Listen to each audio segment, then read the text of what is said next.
Hello again. This is 2.2, the spread of Protestantism. So all that stuff in 2.1 we talked about, that Protestant Reformation, that Luther guy, is not going to stay just with him. It's going to spread out all across Europe and beyond. So we're ready to roll today. I've got my Settlers of Catan shirt, and I'm ready to roll with 2.2, the menu.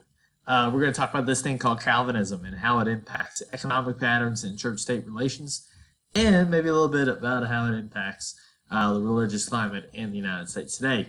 Maybe we'll save that for another day. Who knows? Motivations for the English Reformation. This dude named Henry VIII, you've probably heard of, maybe. Who knows? And then the status and function of the Anglican Church under the leadership of Elizabeth I. So those are the three things on the menu. Yes, I know I'm using the webcam. I am aware of that. Thank you. All right, let's roll. So, no Martin Luther, 1517. It's a key year when the Reformation is said to have begun, and as you can see here on this map, we got a lot of colors by the year 1600 representing different religious faiths. I don't know what this color is. Boring, whatever it is. Beige? I don't know. But in any case, represents the Catholic Church. See, the Catholic Church is here in Rome. So spots in Southern Europe here, still very Catholic, but across the map, especially up in this range in Northern Europe, we have a lot of different faiths. Not only the Lutheran faith here in gold, but also what will become Calvinism, Anglicanism, and then you have several others in even smaller pockets from there. So let's talk about this idea called Calvinism, created by a guy named John Calvin. He's a French minister, a French preacher, who about 10-15 years after Luther basically expands and his beliefs blow up, the Reformation, the Peasant Revolt, and all that happens, John Calvin puts his own spin on Luther's ideas. First thing to know about Calvinism is that the idea of God is all-powerful and in total control. The Catholic Church would teach that you are basically in charge of your religious destiny and that you have the choice to choose whether or not to have faith and then also to do the works for your faith. Luther would say it's your relationship with God. You are kind of in control of that relationship, or at least you have power or the ability to have an impact on it. Calvin, though, really takes your power as an individual and squashes it like a bug, totally. His core theological belief is called predestination, in which God has already chosen at the beginning of time who's going to heaven and who is going to hell. And you have no ability to change your eternal destiny. You're basically on the path, and that path has already been chosen for you. If you believe, first of all, I mean, you have to join the Calvinist Church. You're obviously his belief system is in Jesus Christ. So if you think you're one of the elect, then that has certain consequences. Okay. So again, the big idea of a predestination is that God has chosen. And if you had free will, if you could choose, am I going to be a Christian or I'm not going to be a Christian, and that really takes away from God's sovereignty or his power and control. Do you get that? So if you had the choice, that means God didn't have that control or power. So what Calvin is saying is that God is in control and he has the whole thing scripted out. He's completely omnipotent. Now, in terms of, the whole argument is that, well, if it's already been figured out to me, why don't I just go sit on the couch and just, not do anything else because I have no ability to choose. Well, first of all, if you follow Calvinism, you embrace the idea of God's total power. Okay? And you believe that you have been chosen. You're following it, right? So you have to be one of the chosen, one of the elect. If you think that you're special enough that God has chosen you, then it's got to be for some important reason, right? The faith spreads incredibly quickly across Europe in different pockets for reasons I'll explain here. So in order to basically assure yourself that you are one of the chosen, one of the elect, then you can't waste the potential that God has placed in you, right? So you're going to make sure and work hard, and you're going to try to become successful, not for your own benefit, but to showcase the blessing that God has given you, okay? So it's the importance of working hard. God has chosen you, so why would you waste your life? Why would you sit on the couch? You accept it's already scripted, but you're one of the chosen, so why would you waste your life if God has chosen you? So you work hard to validate God's selection for you to eternally spend time for Him. Again, the concept of Christianity is that Christ died on the cross and took our sins, which would separate us from God. He took that sacrifice so that we could be with God forever if we acknowledge and follow Jesus as Savior. Okay? So again, Calvinism is in that perspective, as is Lutheranism and Catholicism, but it has these different tenets. Another Calvinist saying is idle hands are the devil's workshop. So if you're not working, that basically says that the devil is working through you, and you don't have any holy works coming out. So again, here's the main point.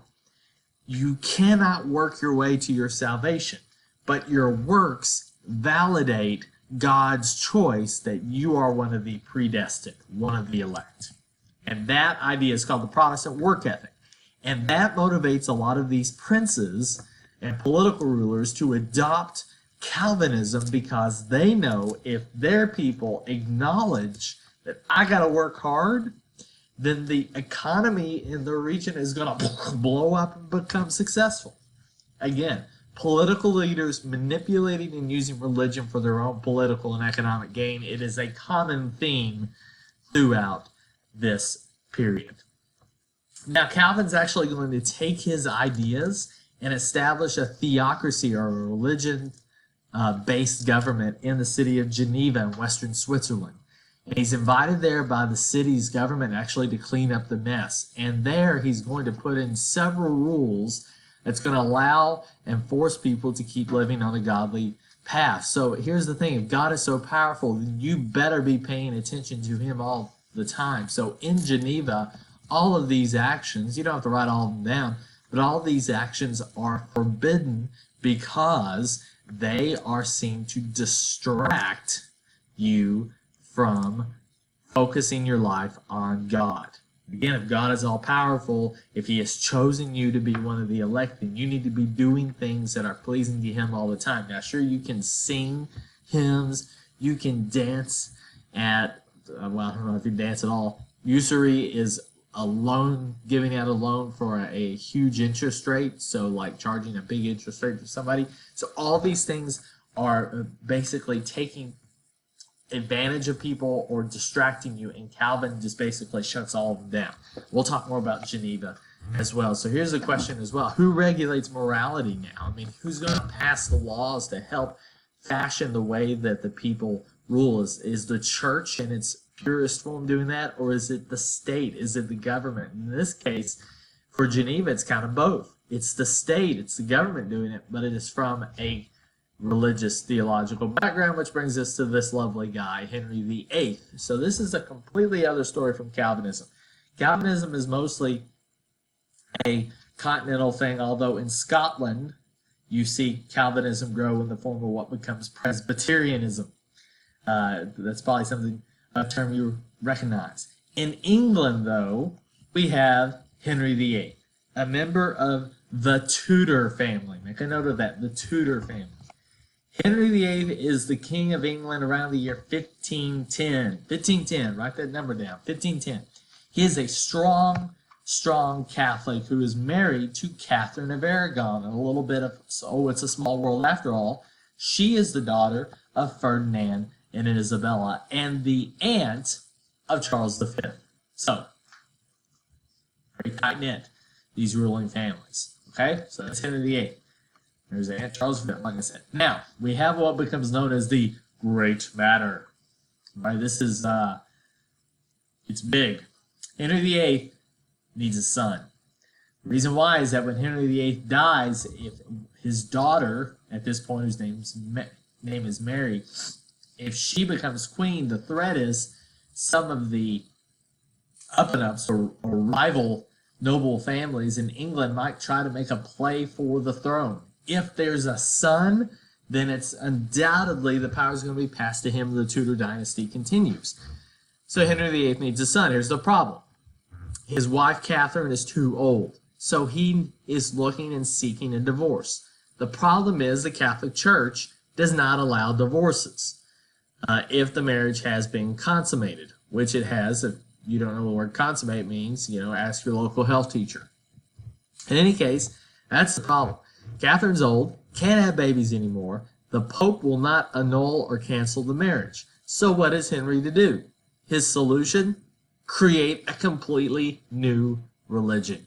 He divides the Catholic Church from England, or vice versa, England from the Church, seizes all the monasteries, sells all the Church's land, makes a buku amount of dollars for the crown. Remember the new monarchs, something new monarchs would do from section 1.4, I think.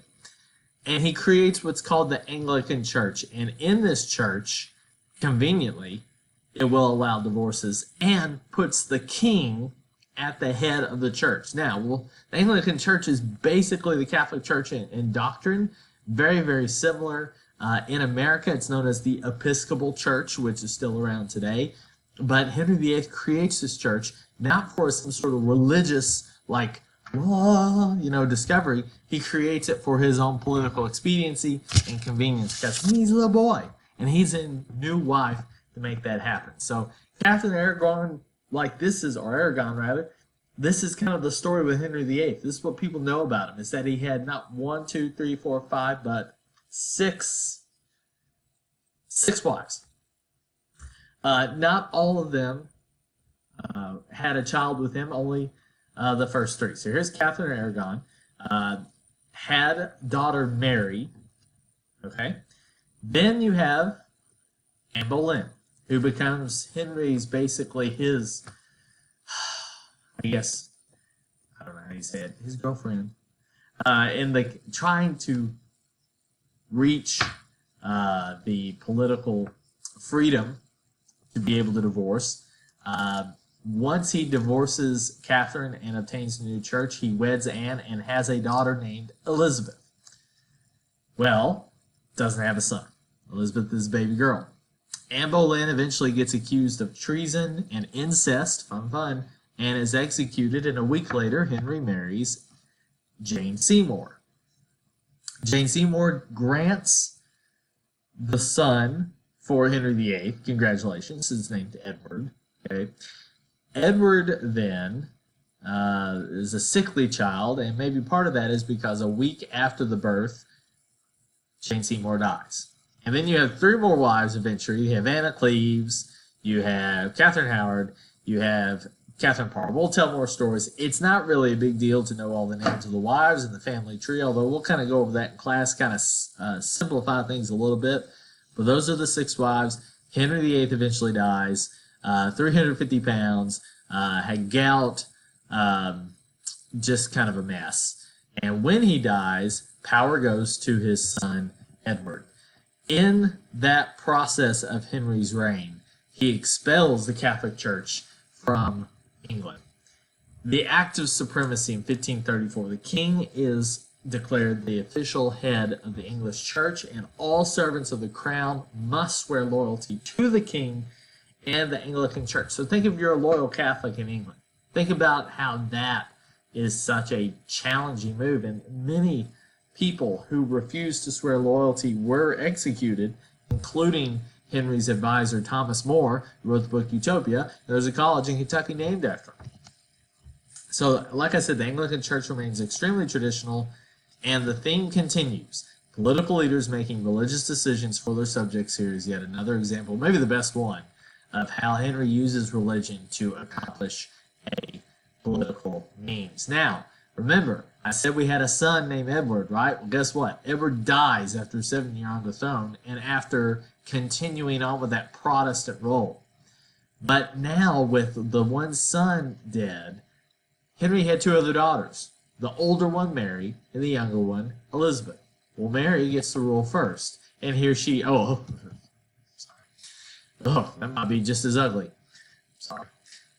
Mary the First, otherwise known as Bloody Mary. Why? Because as queen, she reverts England back to a Catholic state and is incredibly extremist with her beliefs, murdering 300 Protestants over her 5 years of reign for their Protestant beliefs, trying to purge the country of the Catholicism or the Protestantism which had gripped it for the last 20 years. So in any case, she is incredibly Catholic, and we go all the way from one end when we were Protestant, or here's England, Catholic, over to Protestant, and now back to Catholic. But Mary only lasts for 5 years and dies at the age of 42. Even though she had married the Catholic King of Spain, who we'll talk about later, Philip II, Mary dies and power goes to her younger sister, Elizabeth, who is the daughter of the second Queen Anne Boleyn. Again, if you don't know like who's the daughter of who's the son of who, it's not a big deal, okay? If you know the major players, you will be okay. Daughter of Anne Boleyn, she will rule as what we'll call a politique. So instead of going here to here to here, when you do that in a country, that creates conflict, right? Because if you tell people, okay, today we are only eating chicken, you do not eat beef, don't do it. And then we get someone else new in power. Okay, only beef, no chicken. Close all the Chick-fil-A's. And then we're going to open all the Chick-fil-A's again.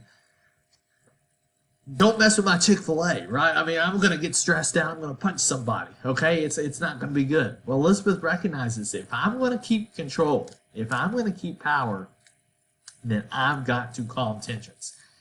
And she will become known as a politique, which uses religion as a tool to increase the power of self. Now, what does she do?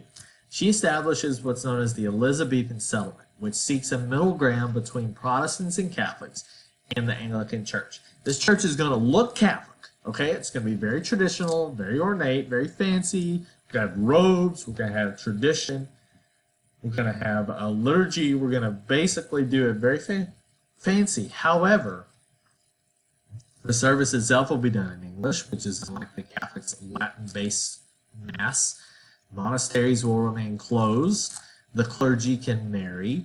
Divorces are allowed. So there are cultural things that will also be Protestant. So what she's doing here is saying, I'm creating a church that appeals to the middle. Okay? If you want to be super Protestant or super Catholic, we haven't even talked about if there's Calvinists in England. If you want to do that, you can do that in your home. Okay? But in public life, we're playing the middle ground to ease tension and not create a kerfuffle. Because kerfuffles are bad. People get sad with kerfuffles. Okay? And that's religious-wise the tone that Elizabeth set. And if you look at the years, it worked out for her because she became one of the most prominent and successful monarchs in England, partly because she was able to master public tension over religion and manipulate it in ways to help her succeed politically. So, reminders. Calvinism. How it impacted the economy, church-state relations. Why did the English Reformation happen? And how the Anglican Church changed under the leadership of Elizabeth I. Again, there's a lot to this unit, but I've kind of repeated some of the themes already in the first two sections. Look for the common themes and the things we emphasize. Don't get bogged down too much in the details. Study guides will help tell you what's the important stuff and what's not. And as we move on, the big picture, the big issues are what we have to chart. We'll be at it next time, 2.3. I assume that comes after 2.2. I'm not a math teacher. We'll see you then.